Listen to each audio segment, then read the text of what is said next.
To novate is to replace an old obligation with a new one.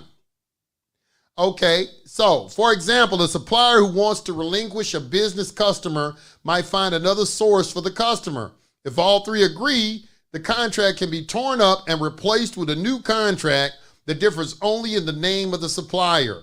The old supplier relinquishes all rights and obligations of the contract to the new supplier. So, what is this novation? United States incurred an obligation with the Federal Reserve and then did a novation and made you liable for the obligation through a deal. It's called the New Deal. We're going to make a deal. And the deal is that, hey, we will borrow money from the Federal Reserve for your benefit in exchange for you agreeing to be a surety for the national debt. Obviously, you need us because you came to us. During the Great Depression, you weren't able to take care of your family or yourself. And you came to us and asked us how you could help. Instead of being like a free sovereign and figuring it out for yourself. If you are president, what specifically would you do with the thousands of people who try to reach the United States every day and want a better life through asylum? Immediately on January 20th of 2021, I will, first of all, we cannot forget our DACA recipients, and so I'm going to start there. I will immediately, by executive action, reinstate DACA status and DACA protection to those young people. I will further extend protection for deferral of deportation for their parents. I will also immediately put in place a meaningful process for reviewing the cases for asylum. One of the questions that the Black community has is, Senator Harris, if you are elected president, what would be your agenda for the Black community? Right. So I'm not going to sit here and say I'm going to do something that's only going to benefit Black people. No. And she really showed me and demonstrated to me that she cares about our people passionately. No, she demonstrated that she cared more about her people passionately. Money. How y'all find money for them? Yeah. But you can't find money for us. Right. Do you all realize that CTU has it in their contract that is up for negotiations this year, where they're going to be giving more money to migrants than they're going to be giving to support our teachers? In what world is that okay?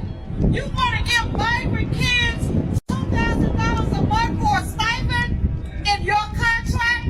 What about the rest of the kids who are hungry and suffering here in Chicago? Do you not think that it is just migrant kids who are suffering, who are not able to eat, who are dealing with homelessness? Of course it's not. How about they read the policies on Kamala Harris' website? I'll wait. Because ain't none. Just donate. Donate! Yeah, see, you can't reason with any Kamala Harris supporters, though, because they lack any logic. It's like you can spend a lifetime trying to convince a fly that honey's better than they're still gonna pick the This woman is an empty vessel. 17 days in, she still has no policies. I actually looked on her website. Still nothing. She's been flip-flopping on all her stances, so we don't even know what she stands for.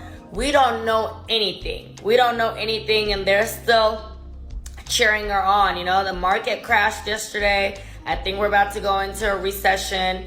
Unemployment rate is what, at 4.2%. And the fact that they want to continue to vote for this disastrous person is beyond me. I know that lady be having the time of her life cosplaying with y'all.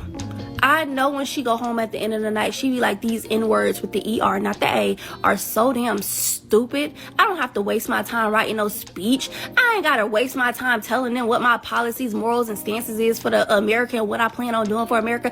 All they care about is the continued overall sexualization of Black women. All I gotta do is talk in a Southern accent. No, I'm not from not damn Southern state. And you all helped us win in 2020, and we're going to do it again in 2024.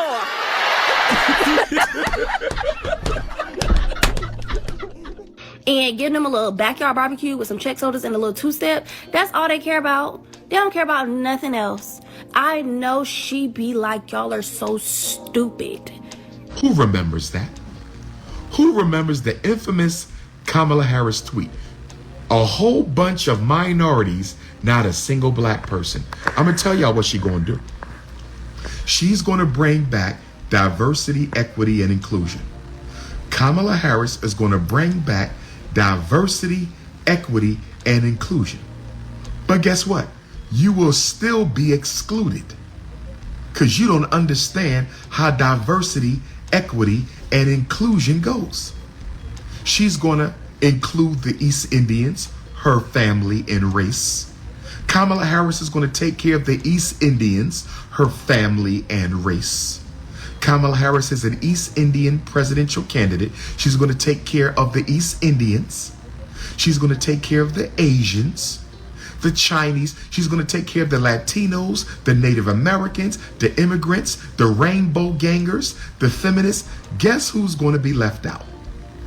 Guess who's going to be left out of diversity, equity, and inclusion? Guess who's going to be left out? The black folks. Yeah, so I just wanted to come on here and get some shit off my chest, because for about the past, I don't know, 2 weeks maybe, I've seen a lot of black celebrities and media personalities and so-called journalists make it their business to try to shame and denigrate and shit on and insult the intelligence of black men because they don't want to vote for Kamala Harris. They are actively out here villainizing black men for not wanting to vote for Kamala Harris. And I said it before and I will say it again. They think they own us. They think they own our fucking vote. They want us to believe that we have some sort of obligation to them, that when it's right for them, we should play identity politics and vote for her because she's black. And now they're pushing the narrative that we're dumb, that we're uneducated, we're misinformed, we don't know what the fuck is going on. And the crazy thing about it is, it's the complete opposite. The people who are running away from Kamala Harris are the people who are informing themselves, who are researching, that actually know what the fuck is going on and just not letting themselves be told any goddamn thing. That's the reality of the situation. So, you know, it's astonishing to me to see it though, where you have these people, they sending out these black women and these bootlicking men, right? The Van Joneses, the Bacardi sellers, the Roland Martins, right? The DL Hugleys, even Plies, and it's a whole bunch of them who are trying to shame black men for thinking for themselves, because that's all they doing. We're thinking for ourselves. They're just like when a slave owner didn't want you to learn how to read, because once you learn how to read, you have knowledge, and knowledge is fucking power. And that's the problem. No, watch MSNBC. Don't do no thinking. Let us tell you what to think. Huh? Don't you want to see a black woman president? Don't you want to see somebody who belonged to a sorority? Don't you want to see a black woman get sworn in by a black woman on Martin Luther King's birthday? A whole bunch of token that don't mean a goddamn thing. That's what they want us to vote for. Y'all out your motherfucking minds, man. I was listening to Ricky Smiley. Ricky Smiley talking about in regards to black men, they not doing the right research. What? Who the fuck you talking to, Ricky Smiley? They not doing the right research. So because we're thinking for ourselves, we're not doing the right research. We're supposed to listen to you. That's the right research. Sick of the black people on the internet talking about I'm not with her. Okay, so if you're not with her, that means you with Trump. Y'all need to block every last one of their asses on Facebook and on Instagram and social media and stop. Like that's just garbage. Yeah, it's just garbage. Can everybody we be united on anything? Yeah. Can't agree on a damn bucket of chicken. One person want a hot dog. I always complain. Black folks get on my damn nerves, man. Why everybody making all these celebrities making all these videos going off on Kamala Harris and stuff, and then the black men, Kamala Harris didn't prosecute you and treated you bad in court. I got treated bad in court too, but I'm with her. And we're gonna just keep seeing more and more of this. Joy Reid telling black people, you're gonna look weird. What? We in the 6th grade? Don't nobody give a fuck about looking weird. We worrying about the issues, the economy, our communities, our children, our futures. What the fuck you talking about looking weird? See, that's the dumb. See, that's for weak-minded people. And they just gonna keep going, bro. You get all the narratives is gonna keep going. Sellout, coon, traitor, you hate black women and all that cool shit. Bacardi and Van Jones up on CNN crying and boo-hooing. Don't nobody give a too smart to fall for that shit, man. So y'all could keep rolling that shit out. We gonna keep standing 10 motherfucking toes down. The fuck out of here. love the black man until he wants to think for himself, till he wants to form his own opinion, until he stops seeing himself as a victim, and then he becomes the enemy. And I'm watching it happen in real time. It's happening right now. And all you got to do is keep your eyes open, pay attention, and you can see it clear as day. This shit's real. So I'm saying all that to say, if you an actor, a rapper, a comedian, or anything else, you're not going to dictate our decision by calling us names and trying to make us feel bad. F you. You know, look, I've been reading this paper because I got to stay I got a headache trying to stay on course, so just let me go off this paper for a minute. Before y'all start calling my radio show and DMing me, talking about why you ain't asked no hard-hitting questions, that ain't what this is. I'm throwing a lob. This is an alley-oop for a dunk, because this administration needs to get the word out of what they're actually doing and what they're actually accomplishing, so we can stop all this foolishness about what you're doing for black people. Can't nobody come out with no agenda and call it this for black people and expect to get in the White House. You got to play the game different. Y'all know what this is. So now this next question is another lob for Honey Dunk. Because they done done a lot, man. But we see, I'm on this radio show and I'm hearing all these people talking about, I'm not voting if they're not doing nothing for us. Listen to me. If you do not vote, the analytics will show. They know how many women vote, they know the age you are when you vote. If we don't vote, how we gonna ask for something next time? If you ain't got no voting power, you talking about reparations. Ain't nobody finna give you no reparations and you don't vote. Why you think they finna give us some money? No, how, man? I hope they do. They owe us. I'll go down there. I'm sorry. I know I ain't coming back next year. There's an old saying in Tennessee, I know it's in Texas, probably in Tennessee, that says, fool me once, shame on you. If fool me, we can't get fooled again. Fool me one time, shame on you. Fool me twice, can't put the blame on you. The path to the White House runs right through this state. And you all helped us win in 2020, and we're going to do it again in 2024. Yes, we will. Fool me 3 times, the peace sign loaded. Let it rain on you. Look at this. Now, they didn't just sign the Asian hate bill either. They gave them tangible benefits, resources, money, not millions, billions in the last 4 years. 26 billion in a year, and that's just from 2 federal programs alone. Special set-asides for Asians. And the crazy part is the AAPI community, they never got this much before Kamala. India and to Indian Americans all across the United States, I want to wish you a happy Indian Independence Day. On August 15th, 1947, men and women all over India rejoiced in the declaration of the independence of the country of India. Today, on August 15th, 2020, I stand before you as the first candidate for Vice President of the United States of South Asian descent. So I hope you celebrate today, and then tomorrow, I hope you join me in getting to work. Thank you, and happy Independence Day.